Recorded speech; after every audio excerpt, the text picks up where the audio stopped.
Hello everyone welcome back to आरजीग्रेड channel.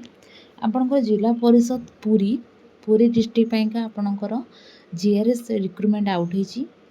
तो सब डिस्ट्रिक्ट परीक्षा आपणकर एबे पुरी जिलार पाइका नोटिस आउट होईची। तो आपणकर से इलिजिबिलिटी क्राइटेरिया सब सेम ही रहिबो। तथापि मैं आपणकर वीडियो में जणाउची कोन कोन रहउची देखंतु।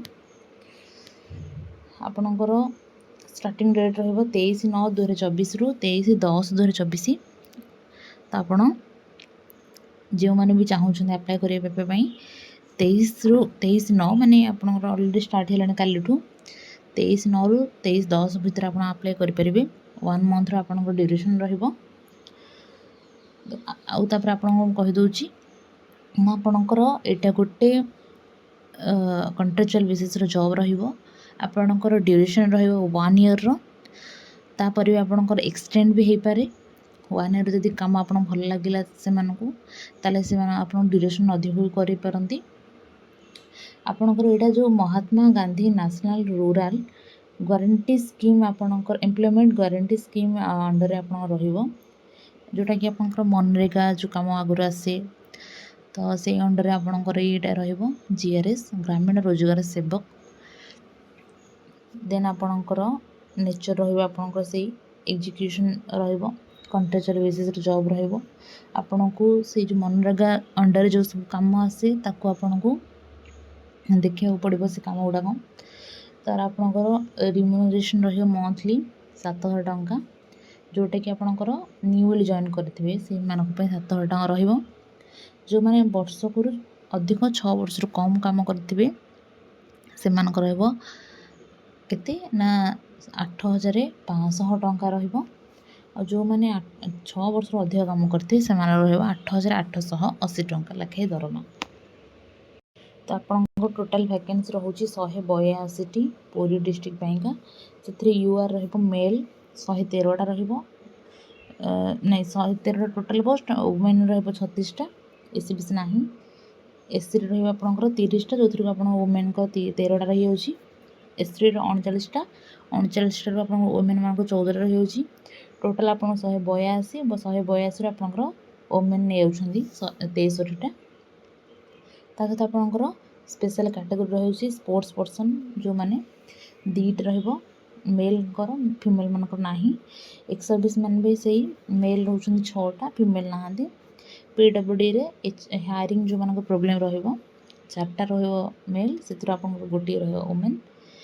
ऑर्थोपेडिक जो अच्छी प्रोब्लेम तार मेल 4टा भर आप फीमेल मान गोटे रोचे वैकेंसी। एमती टोटाल आपंकर 182टा आपंकर वैकेंसी देखा मिलूँ पुरी डिस्ट्रिक्ट। आपंकर एजुकेशनल क्वालिफिकेशन कौन ना आपंकर +2 पास करते आप अप्लाई करेंगे। सहित आपंकर जो ओडिया लैंग्वेज आप कहीपर दरकार लिखिपार दरकार पढ़ीपार दरकार। ओडिया लैंग्वेज आपंकर मैट्रिक पास कर दरकार। जदि भी किसी इक्विवेलेंट कोर्स करते भी आपंकर ओडिया लैंग्वेज पास कर दरकार। 7th क्लास रे आपंकर ओडिया लैंग्वेज पास कर दरकार। देन आपंकर मिडल इंग्लिश स्कूल मध्य भी आप जो नॉन लैंग्वेज जमी ओडिया भी आप पास कर दरकार। सहित आपंकर कंप्यूटर सर्टिफिकेट थी दरकार। जेकोसी आप गोटे ओ लेवल सर्टिफिकेट माने ओ लेवल कंप्यूटर कोर्स करते अप्लाई करेंगे। जमीक आपंकर MCA PGDC है बीटेक है IT है जदि भी कौन कंप्यूटर कोर्स आप अप्लाई करेंगे। देन आपंकर एज लिमिट रोचे 18 रु 40 वर्ष जोटा कि आपंकर 1/9/2024 माने सेप्टेम्बर 1 तारिख 2024 को आपन को 18 रु 40 वर्ष बयस होते आप अप्लाई करेंगे। सहित आपंकर एज रिलैक्सेशन रही देखो 5 वर्ष एज रिलैक्सेशन रोचे कौ मान ना SC ST SCBC आउ वुमेन कैटेगरी कैंडिडेट मान 5 वर्ष रिलैक्सेशन रोचे। आपंकर डॉक्यूमेंट कौन ना आपंकर जिते सब सर्टिफिकेट मार्कशीट एजुकेशनल सर्टिफिकेट नहीं पारे। आप गोटे एप्लिकेशन फॉर्म रोटा कि आपंकर पर्सनल डिटेल्स सहित आपंकर सिग्नेचर भी रही दरकार। सेल्फ अटेस्टेड आपंकर +2 सर्टिफिकेट आ मार्कशीट आपंकर सेल्फ अटेस्टेड माने आपंकर निजर जिते आप सबमिट कर ଯେତେବେଳେ ଆପଣଙ୍କର ସେଇ ସାର୍ଟିଫିକେଟ୍ ନିଜର ସିଗ୍ନେଚର୍ କରିବେ, ସାର୍ଟିଫିକେଟ୍ ତଳେ ଆପଣ ଯେତେ ସବୁ ଏଜୁକେସନାଲ୍ ସାର୍ଟିଫିକେଟ୍ ଆପଣ ସବମିଟ୍ କରୁଛନ୍ତି ତ ତଳେ ଆପଣଙ୍କର ସିଗ୍ନେଚର୍ ରହିବା ଦରକାର, ଯେଉଁଟାକି ଆପଣ ସେଲ୍ଫ ଆଟେଷ୍ଟେଡ୍ ବୋଲି କୁହାଯାଏ।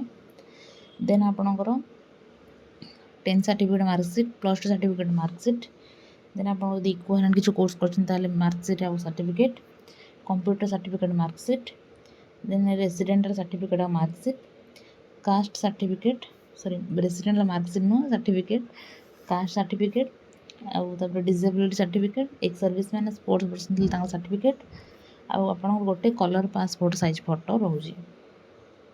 ଆପଣ ଆକୁ ଆପ୍ଲାଏ କରିବେ କିପରି ନା ଆପଣ ଗୋଟେ ସ୍ପିଡ୍ ପୋଷ୍ଟରେ ଆପଣ ଆପ୍ଲାଏ କରିପାରିବେ, ଯେଉଁଟାକି ଆପଣଙ୍କର ରହିବ ଆଡ୍ରେସଟା CDO COM EO ଜିଲ୍ଲା ପରିଷଦ ପୁରୀ। ଏଇଟାକୁ ଆପଣଙ୍କର ଫର୍ମରେ ଆପଣଙ୍କ ଆଡ୍ରେସ୍ ଦେବେ, ଆଉ 2ରେ ଏଇ ଆଡ୍ରେସଟା ଦେବେ, ତା ସହିତ ଆପଣଙ୍କ ପିନ୍କୋଡ଼୍ଟା ବି ପୁରୀର ଆଟାଚ୍ କରିକି ଦେବେ। ଆଉ ଯେତେବେଳେ ଆପଣ ଦେଉଛନ୍ତି ଆପଣ ଦେଖନ୍ତୁ ଏଇଟା ମନେକର ଆପଣଙ୍କ ଲଫାଫା, ତ ଏଇଠିକିନା ଆପଣ ଗୋଟେ ହେଡ଼ିଂ ରଖିବେ ଆପ୍ଲିକେସନ୍ ଫର୍ ଦ ପୋଷ୍ଟ ଗ୍ରାମ ରୋଜଗାର ସେବକ ଅଫ୍ ପୁରୀ ଡିଷ୍ଟ୍ରିକ୍ଟ। ଏଇଟାକୁ ପୁରାପୁରି ଆପଣ ଏଇଠି ମେନସନ୍ କରିବେ। ଦେନ୍ ଏଇଠି ଆପଣଙ୍କ ଫର୍ମ ଆପଣଙ୍କ ଆଡ୍ରେସ୍ ଦେବେ, ଟୁ ଆପଣଙ୍କର ଯେଉଁ ଏଇ ଆଡ୍ରେସଟା ଦେବେ, CDO COM EO ଜିଲ୍ଲା ପରିଷଦ ଏଇ ଆଡ୍ରେସଟା ଦେଇକି ପିନ୍କୋଡ଼୍ ମେନସନ୍ କରିକି ସ୍ପିଡ୍ ପୋଷ୍ଟ କରିବେ, ଯେଉଁଟାକି ଆପଣଙ୍କର 23/10/2024 ପୂର୍ବରୁ ଆପଣଙ୍କୁ ସ୍ପିଡ୍ ପୋଷ୍ଟ କରିବାର ଅଛି। ଦେନ୍ ଏଇଟା ହେଉଛି ଆପଣଙ୍କର ଆପ୍ଲିକେସନ୍ ଫର୍ମ, ଯେଉଁଥିରେ କି ଆପଣଙ୍କ ପର୍ସନାଲ୍ ଡିଟେଲ୍ସ ସବୁ ଏଠି ମେନସନ୍ କରିବେ। ଆପଣଙ୍କ ନାଁ, ବାପାଙ୍କ ନାଁ, ସ୍ୱାମୀଙ୍କ ନାଁ, ଆଡ୍ରେସ୍ ରହିବ, କରେସ୍ପଣ୍ଡେଣ୍ଟ ଆଡ୍ରେସ୍ ରହିବ, ଏଇଠି ଆପଣଙ୍କର ଫଟୋ ଲଗାଇବେ, ମେଲ୍ ID, ମୋବାଇଲ୍ ନମ୍ବର, ଆପଣଙ୍କର କେଉଁ କ୍ୟାଟେଗୋରୀ ଏଇଟା ମେନସନ୍ କରିବେ, ମେଲ୍ କିମ୍ବା ଫିମେଲ୍ ମେନସନ୍ କରିବେ, ନ୍ୟାସନାଲିଟି ହିନ୍ଦୁ କି ଅଲଗା କିଛି ମେନସନ୍ କରିବେ, ଯଦି ଡିସେବିଲିଟି ଅଛି ତାହେଲେ ମେନସନ୍ କରିବେ, ଏକ୍ସ ସର୍ଭିସମ୍ୟାନ୍ ହେଇଥିଲେ ମେନସନ୍ କରିବେ, ସ୍ପୋର୍ଟସ୍ ପର୍ସନ୍, ଆପଣଙ୍କର ଏଜୁକେସନାଲ୍ କ୍ୱାଲିଫିକେସନ୍ ଯଦି କିଛି ଅଛି ତାହେଲେ ଆପଣ ଏଠି ଆପଣ ମେନସନ୍ କରିବେ, ମାର୍କ କେତେ ରହିଲା, କେତେ ଟୋଟାଲ୍ ମାର୍କ ଥିଲା, ପରସେଣ୍ଟେଜ୍ କେତେ ହେଉଛି ସବୁ ଏଠି ମେନସନ୍ କରିବେ। ତାପରେ ଲାଙ୍ଗୁଏଜ୍ ପ୍ରୋଫିସିଏନ୍ସି ଆପଣ ଇଂଲିଶ ଆଉ ଓଡ଼ିଆରେ ଲେଖି ପାରୁଛନ୍ତି ନାହିଁ, ପଢ଼ି ପାରୁଛନ୍ତି ନା କହି ପାରୁଛନ୍ତି ନା ଏଇଠି ମେନସନ୍ କରିବେ। କମ୍ପ୍ୟୁଟର ପ୍ରୋଫିସିଏନ୍ସି ଯଦି ଅଛି ତାହେଲେ ଆପଣ ଏଇଠି ମେନସନ୍ କରିବେ। ତା ସହିତ ଡିକ୍ଲାରେସନ୍ ଆକୁ ଭଲସେ ପଢ଼ିବେ, ଡେଟ୍ ଆଉ ପ୍ଲେସ୍ ମେନସନ୍ କରିକି ଏଠି ଆପଣଙ୍କ ନିଜର ସିଗ୍ନେଚର୍ ଦେବେ। ଏଇ ଦୁଇଟାଙ୍କୁ ଆପଣ କ'ଣ କରିବେ ନା ପ୍ରିଣ୍ଟ ଆଉଟ୍ ବାହାର କରିକି ଆକୁ ଫିଲ୍ଅପ୍ କରିବେ, ତା ସହିତ ଆପଣଙ୍କର ସବୁ ଏଜୁକେସନାଲ୍ ସାର୍ଟିଫିକେଟ୍କୁ ଆଟାଚ୍ କରିକି ସ୍ପିଡ୍ ପୋଷ୍ଟ କରିବେ। ତ ଆଶା କରୁଛି ଭିଡ଼ିଓଟା ଭଲ ଲାଗିଥିବ, ଯଦି ଭଲ ଲାଗିଥାଏ ତାହେଲେ ନିହାତି ଭାବରେ ଲାଇକ୍ କରିବେ, ଚ୍ୟାନେଲକୁ ସବସ୍କ୍ରାଇବ୍ କରିବେ।